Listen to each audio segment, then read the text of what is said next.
শুভ নববর্ষ সকলকে।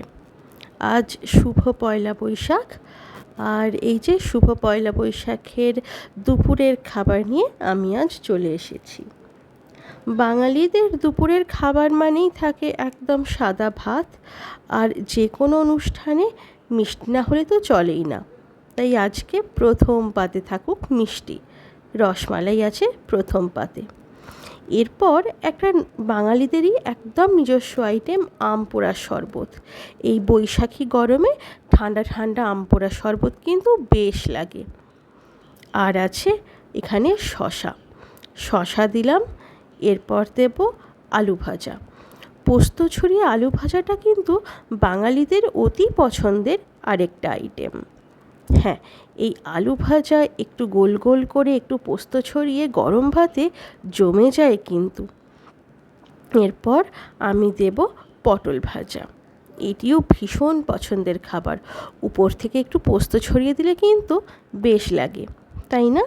আচ্ছা, এরপর কি আসছে? এরপর আসছে চিংড়ি ভাজা।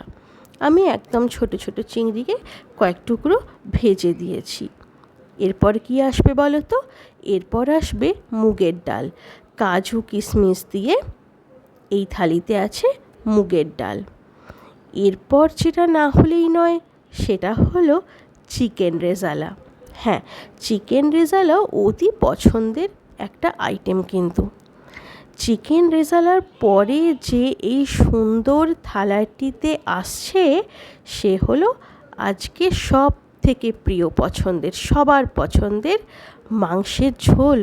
কচি পাঁঠার মাংসের ঝোল কিন্তু আজকে আমাদের অবশ্যই চাই, তাই না? এই যে আমাদের হয়ে গেল। তবে হ্যাঁ, আরও একটা জিনিস আছে, এই যে খেজুর আমসত্ত্ব দিয়ে টমেটোর চাটনি। এটা কিন্তু বেশ লাগে। শেষ পাতে কিন্তু এটা অবশ্যই দরকার। আর থাকলো গোটা কয়েক পাঁপড়। এই যে লম্বা লম্বা পাঁপড়গুলো খেতে বেশ লাগে চাটনির সাথে, তাই না? এই যে হয়ে গেল আমাদের পুরো থালিটা আজকে প্রস্তুত। পয়লা বৈশাখের দুপুরের থালিতে কিন্তু আরও একটা জিনিস এখনও বাকি আছে, যেটা না হলেই নয়। সেটা হলো মিষ্টি দই। মিষ্টি দই বাঙালিদের অতি পছন্দের একটি খাবার। এই যে ব্যাস, পুরো থালিটা আমাদের তৈরি। তাহলে কেমন লাগলো আমাদের আজকে বেঙ্গলি লাঞ্চ থালি?